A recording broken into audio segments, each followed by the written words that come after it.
उन्होंने भी एक दौड़ लगाई, बेशर्मी का मेडल लेने के लिए वो भाग रही थी और सवालों से बच रही थी। बेशर्मी की दौड़ थी वो, मतलब वो सोचे चलो बेशर्मी में मुझे रिकॉर्ड मिल जाए, और अल्हम्दुलिल्लाह मीनाक्षी जी आप कामयाब रही। बेशर्मी का जो मेडल है वो भारत ने आपको दे दिया कि अगर भारत के इतिहास में लिखा जाएगा कि कोई औरत, एक ऐसी एथलीट जो महिलाओं के सवालों से, जो हिंदू महिलाओं के सवालों से, जो हिंदुस्तान के गौरव से बचकर भाग रही थी, तो वो यकीनन वो पदक आपने जीता। आपने बेशर्मी में गोल्ड मेडल जीता। कि आप एक महिला हो के आपको शर्म नहीं? इनके जो आका है, जहाँ पर इनको कहते हैं कि नाचो तालियां बजाओ, वहां पर ये बदतमीज देवगन जैसे मेंढक टर टर टर टर टर टर करना शुरू कर देते हैं। जाहिलो, ये देश की महिलाएं, देश की बेटियां थी जो गोल्ड मेडल लेकर आई थी, ये कोई आम महिला? बदतमीज देवगन है तू, जो चैनल पे सुबह सुबह शाम भौंकता रहता है। फिर कीमत लगाई जाएगी, 15 रुपए का था तो 10 रुपए का था तो फ्री का था, तो क्या करेगा? भागेश्वर ने ये करा, ये इसने करा, चमत्कारी बाबा, ये वाला बाबा, जिहाद तो हिजाब, तो तुमने भी तो देश के पैसे को खर्च कर रहा है। ये तो तेरी बहनें बैठी हुई है, ये कोई शाहीन बाग की औरतें तो नहीं बैठी हुई, ये तेरी बहनें बैठी, वो महिलाएं बैठी हुई है जिनको मोदी जी ने अपने परिवार का हिस्सा, किस तरह हिंदू राष्ट्र बनाया जाए, किस तरह हिंदू राष्ट्र बनाया जाए, किस तरह मुसलमानों को भगाया जाए, किस तरह मुसलमानों को फ्री में वीजा देके पाकिस्तान की औकात वही, जैसे इंसान नाक में उंगली डाल के चीपड़े को बाहर डाल देता है, ये भी इसी तरह का पत्रकार है कि इसको हिंदुस्तान की जनता सिर्फ नाक का चीपड़ा, मीडिया इसको कहते हैं, मोदी मीडिया इसको कहते हैं, भांड मीडिया इसको कहते हैं। जीत के ले जाया गया है एक एक महिला पहलवान को, 20-20 लोगों ने घसीटा। मोदी भवन का इनॉग्रेशन कर रहे थे, दूसरी तरफ उस मोदी भवन से जो नया, जिसको आप नए सांसद का नाम दें, वहां से मात्र 1.5-2 किलोमीटर दूर पर दिल्ली पुलिस आपके इशारे पर इन पहलवान महिलाओं को मार रही थी, कूट रही थी, और तंत्र जीतता हुआ नजर आ रहा था और लोग पिटता हुआ नजर। एक मंत्री को बचाने के लिए आपने पूरे भारत की रेपुटेशन पे पूरा का पूरा कहिए कि आपने पूरा बिल फाड़ दिया। पूरा लाते हो इतनी बेशर्मी, कहाँ से आता है तुम्हारे अंदर इतना बेशर्मी? और फिर धड़ल्ले से तुम कहते हो कि हाँ भारत माता की जय, ये अम्बे, वो दुर्गे, वो। देखिए तिरंगा वो बाहर लहरा कर आई, इंटरनेशनल तिरंगे को पहचान दिला कर आई, भारत को पहचान दिला कर आई, लेकिन आप ये देखिए 28 मई में वही तिरंगा उनके हाथ में था और वो तिरंगे को लेके जमीन में पड़ी थी और तिरंगा पैरों में आ रहा था। तो मेडल तो जाहिर सी बात है इंसान पाएगा। अगर कुछ महिलाएं जो देश का गौरव हैं, वो महिलाएं जो देश के लिए पदक लेकर आए, बहुत सारे पदक उन्होंने जीते, और वो कह रही हैं भारतीय जनता पार्टी के नेता ने हमारे साथ यौन उत्पीड़न करा, हमारे साथ बहुत गलत करा, और भारतीय जनता पार्टी उनकी सुनने को तैयार नहीं है। और शायद आप लोगों ने भी देखा होगा, बार बार रिपीट करके हम लोग थक गए हैं कि ये वही महिलाएं, ये वही बेटियां जिनको मोदी जी ने चाय पर बुलाया था और ये कहा था कि आप मेरे परिवार का हिस्सा है, आप हमारी बेटियां हैं, जिस ये गोल्ड मेडल लेकर आई थी। और जब इन्होंने ये कहा कि भारतीय जनता पार्टी के एक मंत्री ब्रजभूषण ने मेरे साथ लगातार यौन उत्पीड़न करा, और वो करते रहते हैं, तो भारतीय जनता पार्टी कहती नहीं नहीं पॉलिटिक्स कर रही है। अब एक बात बताइए, जो मेडल आप सम्मान दिला रहा, जो मेडल इस सम्मान के लिए लेकर आई थी, और उस मेडल की फिर कीमत लगाई जाए कि 15 रुपए का था तो 10 रुपए का था तो फ्री का था, तो क्या करेगा इंसान? वो एक दिल बर्दाश्ता होकर उन मेडल को ये कहेगा कि जाइए हम इसको गंगा में समर्पित कर देते हैं, विसर्जित कर देते हैं। क्योंकि उनका भी सही है कहना, भाई वो मेडल अगर लौटाएंगी तो किसको लौटाएंगे? क्या देश की राष्ट्रपति को लौटाएंगी जो द्रौपदी मुर्मू है? द्रौपदी मुर्मू वो तो है जिन्होंने 36 दिन से ये बैठी रही, द्रौपदी मुर्मू ने कुछ नहीं कहा। द्रौपदी मुर्मू एक पावरफुल, एक प्रतिष्ठित पद पर बैठी थी, वो चाहती तो पार्टी से सवाल कर सकती थी, प्रधानमंत्री से पूछ सकती थी, लेकिन उन्होंने कुछ नहीं पूछा। तो जाहिर सी बात है वो पदक जो उनको तो नहीं लौटा सकती द्रौपदी मुर्मू को। क्या वो आपको लगता है कि वो जो मेडल है वो प्रधानमंत्री मोदी जी को लौटाने चाहिए, जिन्होंने कहा था कि तुम मेरे परिवार का हिस्सा हो? नहीं, वो उनको भी नहीं लौटाएंगे जनाब, क्योंकि भारतीय जनता पार्टी के ही तो मंत्री हैं ब्रजभूषण, जो सत्य में विजेता के नीचे खड़े होकर नई पार्लियामेंट में मुस्कुरा रहे थे, और उन्हीं मंत्री के ऊपर ये महिलाएं कह रही कि इस मंत्री ने हमारे साथ यौन उत्पीड़न कराया। लेकिन सवाल ये है कि मीडिया कह रहा है कि ऐसे कैसे बात हो गई, देश की जनता का पैसा है। अमित देवगन कह रहे हैं देश की जनता का पैसा है, टैक्स का पैसा है, सबने मेहनत की है, आप ऐसे बात नहीं, वो तो बदतमीज देवगन है तू, जो चैनल पे सुबह सुबह शाम भौंकता रहता है, तो ये भी तो देश की जनता का पैसा है, ये भी तो आप ये देखिए कि लोकतंत्र का चौथा स्तंभ है। तुम्हें दिखाना चाहिए महंगाई, तुम्हें दिखाना चाहिए रोजगार, तुम्हें दिखाना चाहिए महिला, तुम्हें दिखाना चाहिए, तुम क्या दिखाते रहे? तो भागेश्वर ने ये करा, ये इसने करा, चमत्कारी बाबा, ये वाला बाबा, जिहाद तो हिजाब, तो तुमने भी तो देश के पैसे को घर कर रखा है। तो ये वो लोग हैं, बदतमीज लोग हैं, ये तमाम के तमाम ये गुफाओं से ट्रेनिंग लेकर आते हैं। इनको ये नहीं पता कि भारत में मुद्दे क्या चल रहे हैं। इनके जो आका है, जहां पर इनको कहते हैं कि नाचो तालियां बजाओ, वहां पर ये बदतमीज देवगन जैसे मेंढक टटर टटर टटर टटर करना शुरू कर देते हैं। जाहिलो, ये देश की महिलाएं, देश की बेटियां थी जो गोल्ड मेडल लेकर आई थी, ये कोई आम महिलाएं नहीं थी। तुम जैसे बेशर्मी के खमीरों ने इनको दिखाने के बजाय उल्टा तुम बासी कड़ी में उबाल ले लेके कह रहे हो कि देश का पैसा था, बड़ी जल्दी तुझे याद आया, अपने में तुझे याद नहीं आता। तो हर मिनट पे देश का पैसा स्ट्रीम चैनल पर बर्बाद होता है और चल क्या रहा है वहां पर, सिर्फ एक एजेंडा चल रहा है कि किस तरह हिंदू राष्ट्र बनाया जाए, किस तरह हिंदू राष्ट्र बनाया जाए, किस तरह मुसलमानों को भगाया जाए, किस तरह मुसलमानों को फ्री में वीजा देके पाकिस्तान भगाया जाए। लेकिन ये तो एक एंकर था, दूसरा एंकर है अमन चोपड़ा, वो कह रहे हैं कि टोटल स्क्रिप्टेड था, नरेश टिकट आते हैं हीरो बनकर हम बचा लेते हैं मेडल को, उनके हाथ में दे दिया। कह रहे राखी सावंत से भी खतरनाक ड्रामे कर रहे हैं, कभी बहाएंगे कभी नहीं बहाएंगे।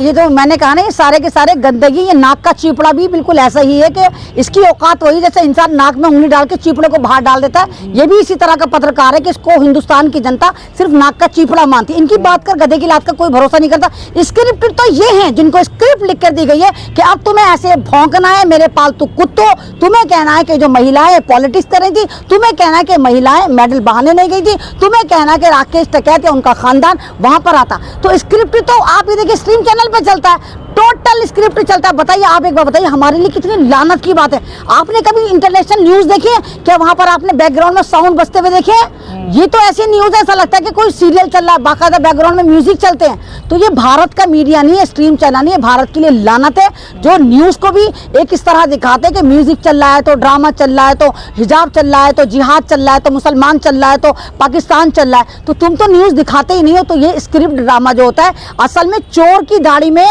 जो तिनका होता है, ये मिसाल थी, लेकिन यहाँ तो चोर की मूछ में पूरी की पूरी झाड़ू घुसी हुई है। ये तमाम के तमाम रिपोर्टर जो हैं ये चोर चकारे और स्क्रिप्टेड काम करते हैं। नकटा ही नाक वाले को होता है, क्योंकि इनको पता है तमाम दुनिया कह रही कि भारत का मीडिया स्क्रिप्टेड बोलता है, एक पार्टी विशेष के लिए बोलता है। गोदी मीडिया इसको कहते हैं, मोदी मीडिया इसको कहते हैं, भांड मीडिया इसको कहते हैं। तो इनकी बात पर गधे की लात का भरोसा मत करें आप। हिंदू राष्ट्र की बात हो रही है, हिंदू राष्ट्र बनाएंगे और हिंदू ही बेटियों को इंसाफ नहीं मिलेगा तो ये कैसा राष्ट्र बनेगा? देखिए वो भागेश्वर कहाँ भाग गए, तो बड़ा भाग भाग के हिंदू राष्ट्र का छोटा फुस्सी रिचार्ज बना हुआ था, हिंदू राष्ट्र बनाएंगे, हिंदू राष्ट्र बनाएंगे। अबे तो हिंदू राष्ट्र तो बाद में बनाएगा, ये तो तेरी बहनें बैठी हुई हैं, ये कोई शाहीन बाग की औरतें तो नहीं बैठी हुई, ये तेरी बहनें बैठी, वो महिलाएं बैठी हुई हैं जिनको मोदी जी ने अपने परिवार का हिस्सा कहा था। तो भागेश्वर अब तू कहाँ भागा है? जब तू अपने जिस हिंदू राष्ट्र की तू बात कर रहा है, उस हिंदू राष्ट्र में तुम अपने इस भारत की उन महिलाओं को जिनको तुम कहते हो भारत माता की जय, जो गोल्ड मेडल लेकर उनको तुम इंसाफ नहीं दिलवा सकते। तो तुम बताओ, तुम अपने हिंदू राष्ट्र में वो कौन सी महिलाएं होंगी जिनको तुम सम्मान दिलाओगे? आप सम्मान की बात कर रहे हैं, लेकिन भाजपा के एक नेता है मीनाक्षी लेखी है, पत्रकार सवाल कर रहे हैं कि बहाने जा रहे हो, भागी जा रही है, ऐसा लग रहा है कि ओलंपिक में दौड़ी जा रही है। नहीं देखिए, मीनाक्षी लेखी जी ने भी देखा कि ये महिलाएं तो दौड़ दौड़ के मेडल लेकर आ गई, तो उन्होंने भी एक दौड़ लगाई बेशर्मी का मेडल लेने के लिए। वो भाग रही थी और सवालों से बच रही थी। बेशर्मी की दौड़ थी वो, मतलब वो सोचे चलो बेशर्मी में मुझे रिकॉर्ड मिल जाए, और अल्हम्दुलिल्लाह मीनाक्षी जी आप कामयाब रही। बेशर्मी का जो मेडल है वो भारत ने आपको दे दिया कि अगर भारत के इतिहास में लिखा जाएगा कि कोई औरत, एक ऐसी एथलीट जो महिलाओं के सवालों से, जो हिंदू महिलाओं के सवालों से, जो हिंदुस्तान के गौरव से बचकर भाग रही थी, तो वो यकीनन वो पदक आपने जीता। आपने बेशर्मी में गोल्ड मेडल जीता कि आप एक महिला हो के आपको शर्म नहीं आती? हिंदू राष्ट्र आपकी पार्टी गाती रहती है, आप गाती रहती है। अगर आप वाकई इतनी खरी थी तो आप रुककर जवाब देती, XYZ कोई भी स्क्रिप्टेड बयान देती, लेकिन आपका भागना बेशर्मी की दौड़ ये बता रही थी कि आप लोग कितने झूठे, और आपका मंत्री कहीं ना कहीं यौन उत्पीड़न में मुलविस है। और ये जो साक्षी और ये जो विनेश फोगाट और तमाम पहलवान इल्जाम लगा रहे थे, वो सिद्ध साबित होते हुए नजर आ रहे हैं। और जिस तरह आप देखें कि इन महिलाओं के ऊपर दिफाएं लगाई हैं, जिस तरह इनको घसीट के ले जाया गया है, एक एक महिला पहलवान को 20-20 लोगों ने घसीटा। और आप ये देखिए कि साक्षी मलिक के मुंह पे तो बाकायदा पुलिस वालों ने जूते रख रखे थे, मतलब कोई मुजरिम थी वो। अगर वो ये कह रही कि मोदी जी हमारी सुनो, तुम्हारे मंत्री ने लगातार हमारे साथ यौन उत्पीड़न करा है, तो आपका क्या फर्ज बनता है? आप उस पर इंक्वायरी करेंगे, आप मालूमात करेंगे, ना कि आप उनको पुलिस वालों से पिटवाएंगे। एक तरफ तो आप मोदी भवन का इनॉग्रेशन कर रहे थे, दूसरी तरफ उस मोदी भवन से जो नया, जिसको आप नया सांसद का नाम दे रहे हैं, वहां से मात्र 1.5-2 किलोमीटर दूर पर दिल्ली पुलिस आपके इशारे पर इन पहलवान महिलाओं को मार रही थी, कूट रही थी, और तंत्र जीतता हुआ नजर आ रहा था और लोग पिटता हुआ नजर आ रहा था। लेकिन अंतर्राष्ट्रीय कुश्ती संघ ने इस मामले में प्रतिक्रिया देते हुए कहा है कि अगर इस मामले में उचित कार्रवाई नहीं की गई तो इन्हें खेल प्रतियोगिता से ही बाहर कर दिया जाएगा भारतीय कुश्ती संघ। हाँ, तो ये हमारे लिए बेइज्जती की बात नहीं है क्या?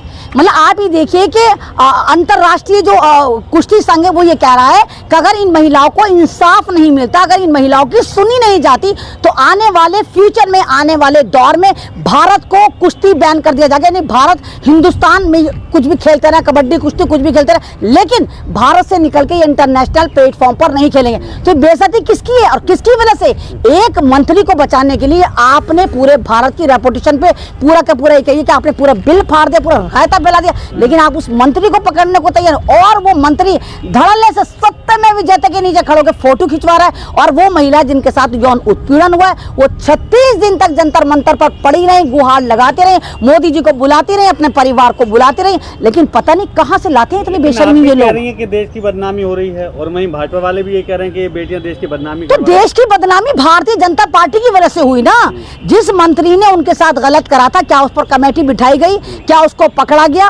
पोस्को एक्ट के तहत भी नहीं पकड़ा गया। और अब ये कोशिश करी जा रही कि तमाम जो एक्ट इन लड़कियों ने लगाए वो एक्ट खत्म कर दिए जाए, FIR खत्म कर दी जाए। तो मैं तो आपके चैनल से इन लोगों से कहूंगी कि कहां से लाते हो इतनी बेशर्मी? कहां से आता है तुम्हारे अंदर इतना बेशर्मी? और फिर धड़ल्ले से तुम कहते हो कि हाँ भारत माता की जय, ये अम्बे, वो दुर्गे, वो, मतलब तुम भारत की महिला को एक आम नागरिक मानने को तैयार नहीं हो। और भारत दुनिया का एक ऐसा मुल्क है जहां पर महिलाओं को देवी बनाकर पूजा जाता है। तो जिस मुल्क में महिला को देवी बनाकर पूजा जाता है वहां पर उस मुल्क की महिला जो गोल्ड मेडलिस्ट है उनके हालत देखिए क्या हो रही है। तो आप ही देखिए जब इन हिंदू बहनों के साथ, हिंदू राष्ट्र की बेटियों के साथ ये हो रहा है, तो आप सोचो कि भारत में दलितों के साथ क्या होता होगा, मुसलमानों के साथ क्या होता होगा, आदिवासियों के साथ क्या होता होगा। आगे आप समझदार हैं, आप फैसला करिए कि भारत किस दिशा में जा रहा है। आखिरी सवाल है, खाप पंचायत के लोग आए और नरेश टिकैत आए कि साहब के अध्यक्ष हैं, उन्होंने आखिरी अल्टीमेटम दिया है, 5 दिन का वक्त लिया है, तो क्या होगा बड़ा फैसला? आपको क्या लगता है कि लोग क्या फैसला करने वाले? तो 36 दिन में जब बेशर्मों की गैरत नहीं जागी तो 5 दिन में क्या कर लेंगे?